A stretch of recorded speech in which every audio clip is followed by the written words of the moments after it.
WhatsApp agri bulls and welcome back to the channel. Previous videos में मैंने share करा था कि निफ्टी किस तरीके से परफॉर्म कर सकती है। उसमें से मैंने एक स्टॉक शेयर करा था सेरा सैनिटरी, जो कि अमेजिंगली परफॉर्म करा, ऑलमोस्ट अपने 52 वीक हाई पर है। और प्लस अकॉर्डिंगली मैंने बहुत सारे स्टॉक शेयर करे थे, बट मार्केट का जिस तरीके से व्यू रहा पूरे हफ्ते में, मार्केट में बहुत ज़्यादा कोई एक्सट्रीम मूवमेंट नहीं आई, रादर बेरिश मूव्स आ रहे थे, तो उसके अकॉर्डिंगली काफ़ी सारे स्टॉक्स में कोई ज़्यादा खास मूव नहीं आई। बट येस, अभी भी वो वाले स्टॉक्स जो हैं रडार पर हैं। लेट्स सी वो आगे किस तरीके से परफॉर्म कर सकते हैं। फिलहाल आज हम स्पेसिफिकली फोकस करेंगे निफ्टी के ऊपर, एक इंडेक्स के ऊपर, बैंक निफ्टी के ऊपर, और समझेंगे कि भाई इंडेक्स किस तरीके से मूव कर सकता है और एक्चुअली आने वाले समय में हमें क्या स्ट्रैटेजी अपनानी चाहिए जिसके बेसिस पे हमें ये पता चल पाए कि भाई स्टॉक ऊपर की तरफ मूव करेगा तो भाई मेरा जो प्रॉफिट है वो तो ऑब्वियसली अगर आप लॉन्ग जा रहे हो तो आपका प्रॉफिट आएगा, बट अगर किसी वजह से स्टॉक नीचे की तरफ चले जाता है तो वहां पे मेरे को क्या स्ट्रैटेजी बनानी चाहिए कि मेरी एंट्री अगर करंट लेवल्स पर आती भी है तो मैं अपने लॉसेस को मिनिमाइज कर सकूं और मैं अपने प्रॉफिट्स को मैक्सिमाइज कर सकूं। तो अभी हम पहले चलते हैं चार्ट के ऊपर और उसके बाद मैं आपको बताता हूं एक ऐसी स्ट्रैटेजी जो कि आपको एक लिमिटेड प्रॉफिट में या दूसरे सेंस में मैं कह सकता हूं कि ऑलमोस्ट जीरो लॉस पे आपको एक ऐसी स्ट्रैटेजी जो आपको एक बाइंग अपॉर्चुनिटी देगी। आपको एक पर्टिकुलर टाइम के लिए रखना है। द बेस्ट पार्ट इज आपको उसको डेली बेसिस पर उसको ट्रैक भी नहीं करना, और प्रॉफिट उसमें मैक्सिमम है, अनलिमिटेड प्रॉफिट के चांसेस हैं, और उसमें जो लॉस है वो बहुत मिनिमल है। लॉसेस मैं ये कह सकता हूँ कि खाली आपका एक ब्रोकरेज लॉस होगा जो होगा, उसके अलावा वहां पे लॉसेस के चांसेस कम है। तो पहले टेक्निकल्स पे चलता हूँ और फिर मैं आपको स्ट्रैटेजी के बारे में बताता हूँ।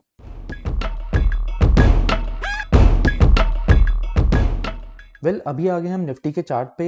निफ्टी में अगर आप देखोगे तो बेसिकली निफ्टी बेरिश टर्म्स में अगर मैं बात करता हूं तो निफ्टी बेसिकली एक इन्वर्स कप बना रहा है और उसके साथ में एक हैंडल बना रहा है। तो थोड़ा सा एक बेरिश पैटर्न होता है, जैसे कि हमारा एक inverse head and shoulder pattern होता है, वैसे ही एक हेड एंड शोल्डर पैटर्न होता है जो बेसिकली एक बेरिश पैटर्न की तरह काम करता है। तो कुछ तरीके का एक पैटर्न बन रहा है जो एक बेरिश मूव दिखा रहा है। बट अगर मैं पिछले कुछ समय का ट्रेंड देखो तो निफ्टी ऑलरेडी बड़ा एक डाउनफॉल में चल रहा है। देयर आर चांसेस कि यहाँ से एक एक बाउंस यहाँ से एक्सपेक्टेड है कि मिल सकता है। अब उसके पीछे चांसेस क्या हैं और एग्जैक्टली हमें बाउंस कहाँ से मिल सकता है, तो उसके लिए सबसे पहले हम एक मूविंग एवरेज लगाएंगे जो कि 200 डेज मूविंग एवरेज होता है। 200 डेज मूविंग एवरेज के बारे में पढ़ने के लिए मैं डिस्क्रिप्शन में उसके डिटेल डाल दूंगा, एक डिटेल इन्फॉर्मेशन कि एक्चुअली 200 दिन का मूविंग एवरेज क्या हो सकता है। मैं ऑलरेडी पुरानी वीडियोस में बता चुका हूं और बार बार उसके बारे में डिस्कस करेंगे, वीडियो बहुत लंबी हो जाएगी। तो उसके बारे में अगर आपको पढ़ना है तो डिस्क्रिप्शन में पढ़ सकते हैं।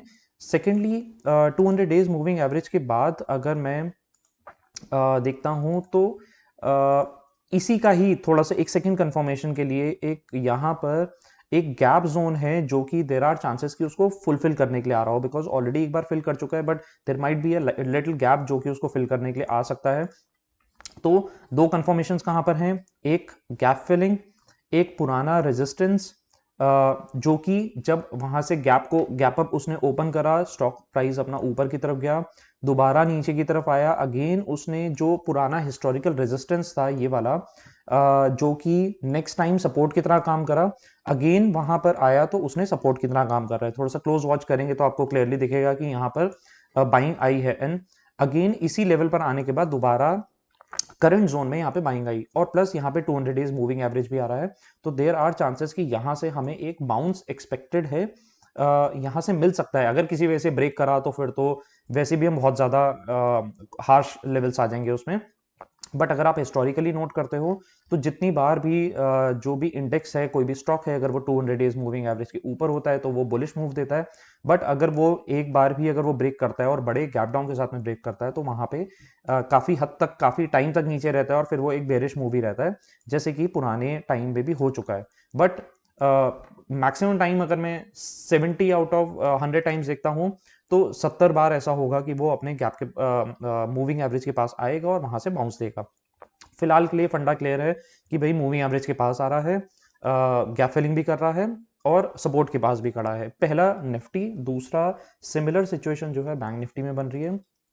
तो बैंक निफ्टी का स्पॉट भी कुछ हद तक सेम तरीके से रिएक्ट कर सकता है, क्योंकि मूविंग एवरेज के पास भी आ रहा है 200 दिन के, प्लस यहाँ पर एक इसका सपोर्ट जोन भी बन रहा है और एक गैप जोन भी बन रहा है, जो कि देर आर चांसेस कि वहां पे हो सकता है कि उस गैप को फिल करे, एक अपनी नींव को स्ट्रॉन्ग करे और दोबारा वहां से बाउंस दे, और प्लस मूविंग एवरेज के पास आखिर भी मूव मिल सकता है। ठीक है।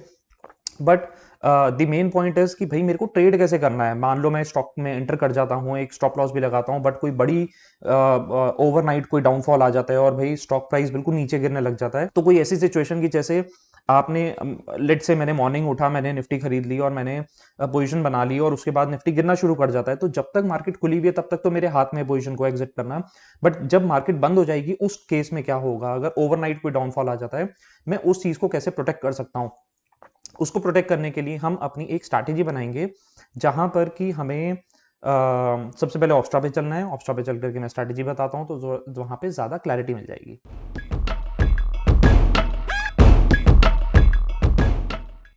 अभी हम ऑप्स्ट्रा पर आ चुके हैं। ऑप्स्ट्रा से बेसिकली एक टूल है जो कि मेरे को बताता है कि मैं किस तरीके के कॉम्बिनेशंस बता सकता हूं और मेरे को अपने प्रॉफिट लॉसेस के बारे में बताएगा। ठीक है, सिंपल इसके बारे में पहले भी बता चुका हूं। सबसे पहले मैंने खोला है यहाँ पे निफ्टी। निफ्टी का एक फ्यूचर जो कि अभी चल रहा है 17,559, जिस टाइम पे मैं वीडियो बना रहा हूँ। मुझे क्या करना है, बेसिकली इसको बाय करना है। प्रैक्टिकली अगर मैं देखता हूं तो जिसका जिसका जो बजट है या जो जो अपना मार्जिन लगा सकता है 1.5 पौने 2 लाख के बीच में, वो स्ट्रैटेजी बेसिकली इसके उसके लिए है।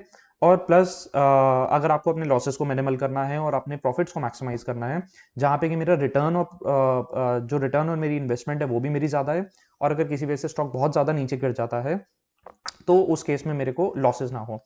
तो यहाँ की सिचुएशन में मैं देखता हूँ तो करीबन मेरा 1 लाख का मार्जिन लगेगा।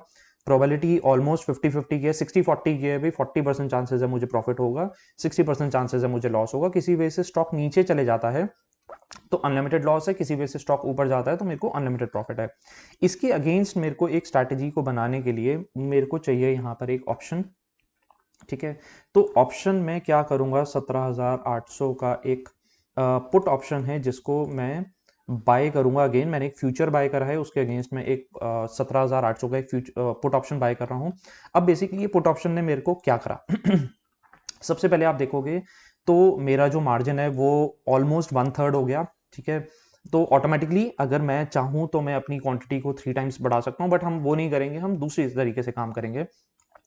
जो मेरा मैक्सिमम लॉस है दिस इज 6,585। किसी वजह से मार्केट में अगर लोअर सर्किट भी लग जाता है तो भी मेरे को जो मैक्सिमम लॉस होगा वो 6,500 का होगा। लेकिन अगर ऊपर की तरफ मार्केट भागता है तो मेरा मैक्सिमम प्रॉफिट जो अनलिमिटेड है, एज सिंपल एज दैट। तो अभी मैं करंट सिनेरियो में इस पर्टिकुलर पोजीशन को मैं एक सिंगल पोजीशन मान करके चलूंगा कि भाई अगर जो स्टॉक है किसी वजह से अगर नीचे गिरता है तो मुझे लॉसेस जो है एक एक होगा और ऊपर की तरफ मेरा प्रॉफिट होगा।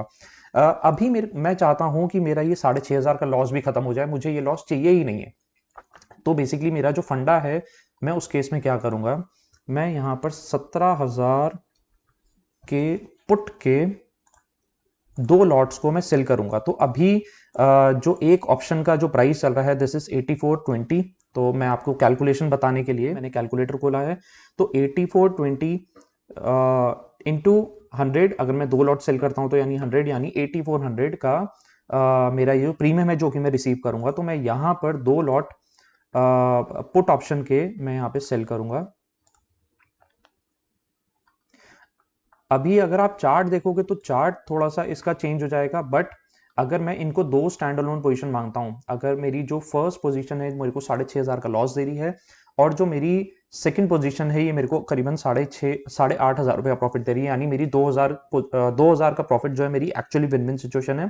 फर्स्ट, अगर स्टॉक किसी वजह से नीचे गिरता है तो, अगर किसी वजह से स्टॉक ऊपर की तरफ जाता है तो जो मेरी ये ऊपर वाली 2 पोजीशन है मेरे को अनलिमिटेड प्रॉफिट दे रही है, और प्लस ये जो मैंने पुट सेल्स करी हैं ये मेरे को ऑटोमेटिकली इनका प्रीमियम जो है डाउन होना शुरू हो जाएगा। सो दी पॉइंट इज, इस पर्टिकुलर स्ट्रैटेजी के अंदर अगर मैं 2 डिफरेंट पोजीशंस को अगर मैं देखता हूं, तो पहली पोजीशन जो है, अगर डाउन साइड किसी वजह से लोअर सर्किट लगता है तो मेरे को 6,500 रुपए का लॉस होगा। और अगर मार्केट ऊपर की तरफ जाती है तो मुझे मैक्सिमम प्रॉफिट जो है अनलिमिटेड होगा।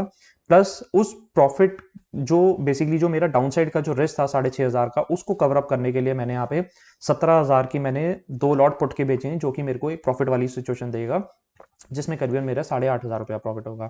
सो बेसिकली ये कॉम्बिनेशन हैं जो आप यूज कर सकते हो। सो ऐसी ही आप सिमिलर स्ट्रैटेजी आप बैंक निफ्टी में बना सकते हो अगर आप बैंक निफ्टी के ट्रेडर हो। तो बेसिकली ऐसे कॉम्बिनेशंस में आपका जो प्रॉफिट है वो हमें वैसे भी मैक्सिमम मिलता है, और जो हमारा लॉसेज है वो बहुत ज्यादा मिनिमल हो जाता है। रादर अगर मैं इस स्ट्रैटेजी से अगर मैं कंपेयर करता हूं तो यहाँ पे मेरे लॉसेज के चांसेस ऑलमोस्ट निल हैं। तो आई होप आपको काफ़ी ज़्यादा क्लैरिटी मिल गई होगी कि स्ट्रैटेजीज़ को कैसे बनाया जा सकता है और कैसे यूज़ करा जा सकता है। In case you have some queries आप मेरे से कमेंट बॉक्स में पूछ सकते हो, मैं और ज़्यादा क्लैरिफिकेशन दे दूंगा। इन केस अगर आपको स्ट्रैटेजी में कुछ और मॉडिफिकेशंस पता है तो आप वो भी बता सकते हो, सो दैट बाकी लोगों के लिए भी हेल्प हो जाएगी उसमें। और बाकी मेरे सपोर्ट के लिए और मेरे मोटिवेशन के लिए वीडियो को लाइक और शेयर करना है, सो दैट ज़्यादा से ज़्यादा रीच मिले और मैं और ज़्यादा वीडियोस बनाते रहूँ। So thank you so much for watching the video and good luck.